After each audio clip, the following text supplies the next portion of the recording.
Just a quick review is that the word, you can't see the blackboard, but ashleya is the Hebrew word for illusion. And in the Vedic tradition, Maya is the word for illusion. And in both traditions of meditation, mysticism, this illusion is really a big piece of the theosophical, mystical teachings of both the Semitic and the Vedic tradition. And last week, or the week before last, we talked about ashleya as, we got an understanding of some of the Hebrew letters in that it's the shin representing the understanding or the intellectual part of this package of mysticism and our mystical concepts, and the mem representing the hakma, or wisdom or experience. There's no mem in ashleya. So the indication, the Kabbalists tell us, is that the root of illusion is having this, trying to have understanding, or trying to understand with the intellect without wisdom. So wisdom is an experience, right? So we have this experience, and then we know something, and then we have understanding with wisdom. We have the understanding with the experience. So, for example, if you wanted to know some truth about a plum, the best way is to go buy a plum and have a taste and eat the plum. And then you could find out that it's a fruit and what kind of fruit it is and what its makeup is in terms of sugar and protein or whatever its makeup is, right? But to have understanding of the plum without the wisdom, the experience of tasting it, can lead to illusion. So we talked about that last week, and we talked about how the word emet, meaning truth. So if we have truth, we don't have illusion. So the word emet in Hebrew is aleph, mem, tav. Aleph is the beginning, mem is in the beginning, is in the middle of the alphabet, and tav is at the end. So the indication is obvious that if we want truth, we look at the whole picture from beginning, middle, and end. We just don't take a surface look at something.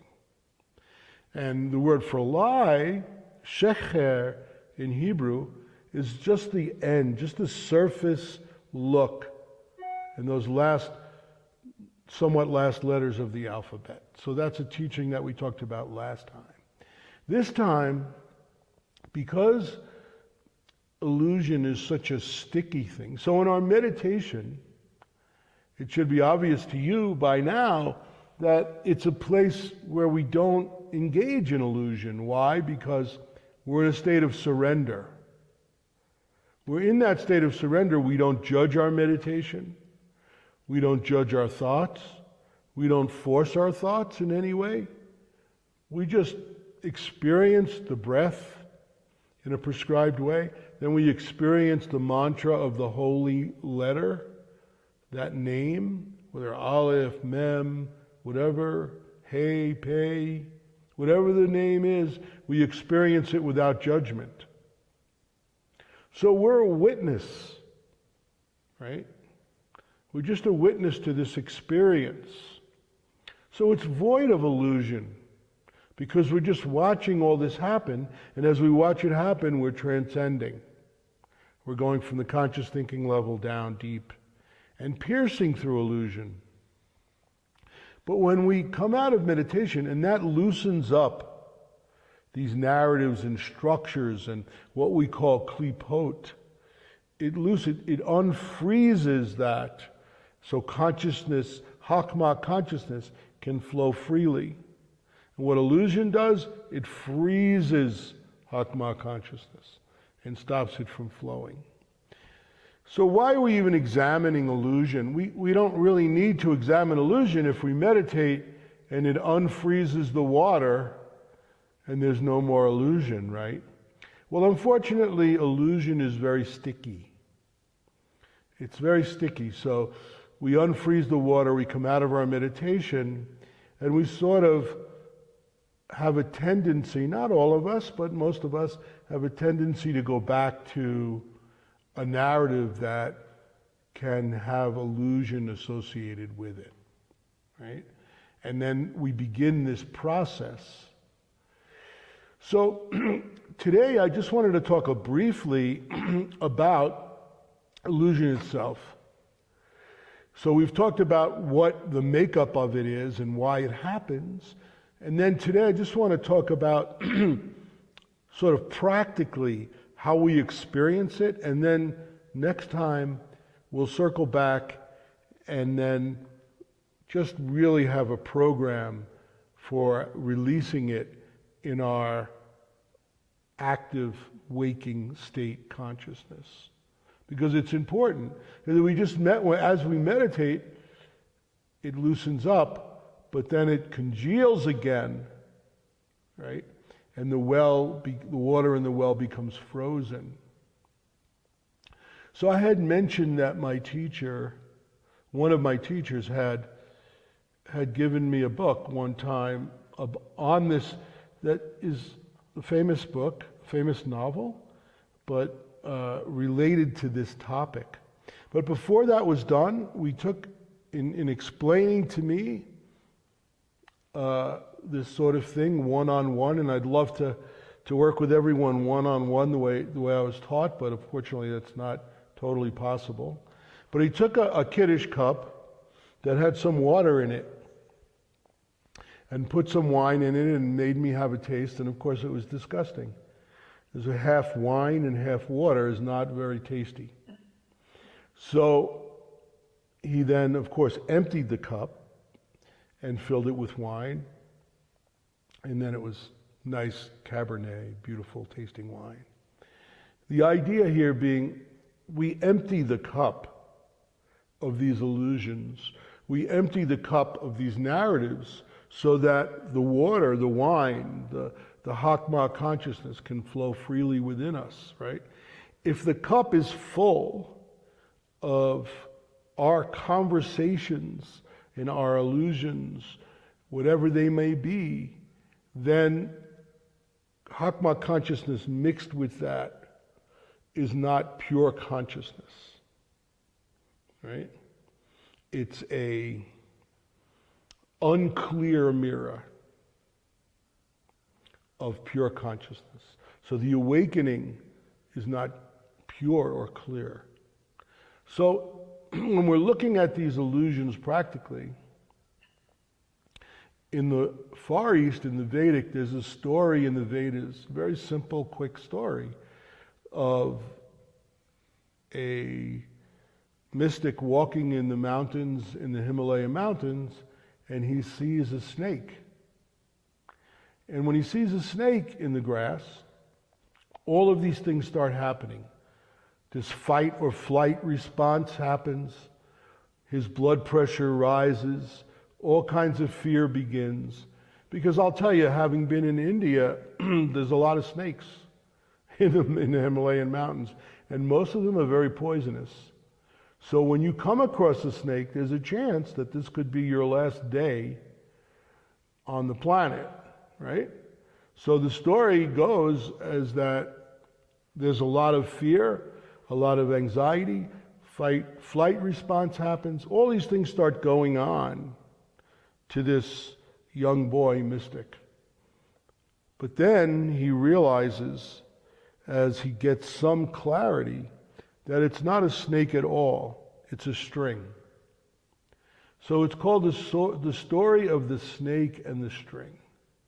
So once he realizes the truth, that it's a string, all of those things leave, and he experiences that peace that we all know when we've had some experience like that, where we had this fear, and then all of a sudden it wasn't what we thought it was, and then we can breathe again, right? So that was an illusion. This book that I was given is called Don Quixote, by Miguel Cervantes. It's from Spain, back in the 17th century. And the interesting thing about this book, the most fascinating thing to me, is that you fall in love with this character when you read this book, Don Quixote. And it's a long book. It was written way back when in two segments, Don Quixote 1 and like The Godfather, Don Quixote 1 and Don Quixote 2. Now it's all in one. But it's a story about a guy who he falls in love with the reading of, at that time there was no cable TV. So it was all about reading. And he falls in love with reading these chivalrous novels of chivalry and a greater day before the corrupt monarchies, a day when people cared about each other. And he's reading these writings and he gets consumed with it. He can't even sleep. He decides not to sleep. He just keeps reading and reading and reading. And then he himself becomes so consumed with it, he goes on a quest. And his quest is to find this peasant woman whom he thinks is the most pure and the most gorgeous and the most loving and the most incredible woman. Dulcinea is her name. But that's not his only quest. His quest is for the disenfranchised. His quest is for all of these different things to bring back sort of a morality to society, and it's a lot of things. They're very, very loving, righteous quests. So you kind of fall in love with this guy. And he has a sidekick. He gets a sidekick called Sancho Panza. And this guy is very different from him because he becomes an idealist, and Sancho is really more of a pragmatic guy, a realist. Anyway, because all of his desires seem very virtuous, he's easy to fall in love with. You've heard, if you haven't read this book, I'm sure maybe you've seen a movie or the play. You've heard the song Impossible Dream, to dream the impossible dream. It's a beautiful song. He's willing to go into hell to fight for a heavenly cause. But then he goes about, it's a long book, he goes about with his sidekick, Sancho. He goes about trying to find Dulcinea and trying to make the world a better place. And he, even with all of these virtuous intentions, he falls into one illusion after another. One illusion after another. The very first one is he sees these windmills and he perceives them as monsters.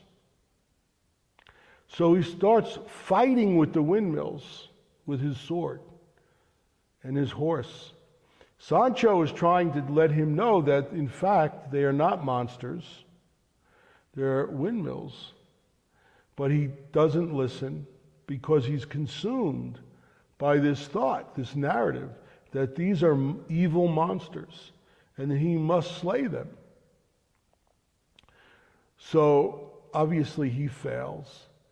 And rather than, and this is the grip of illusion, rather than admit that Sancho was right and that he was wrong and that he just wasted all his time and energy slaying these windmills, he says there must have been some magicians that turned the monsters into windmills. And then he goes on to his next illusion. So it goes from one thing to another, to another, to another. And it's interesting now, if you go online and you look up Don Quixote, every sort of group has their own understanding of Don Quixote, and they look at Don Quixote as their hero in a very narrow view. So, for example, libertarians love Don Quixote because they think he was against the government, against the state, against all of these taxes, against all of these things.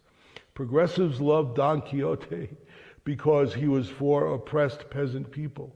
Conservatives loved Don Quixote because he was so virtuous and loved women who were chaste and, very misogynistic sort of look to the way the male-female relationship. There's all reasons for every group to fall in love with Don Quixote.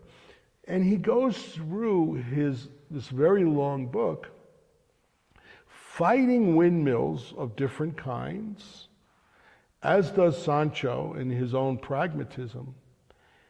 And none of it ever really changes anything.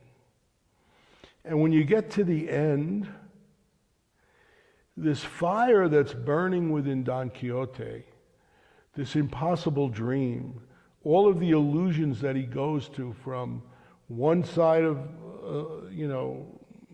the spectrum to another side of the spectrum, eventually that fire, that quest makes him ill.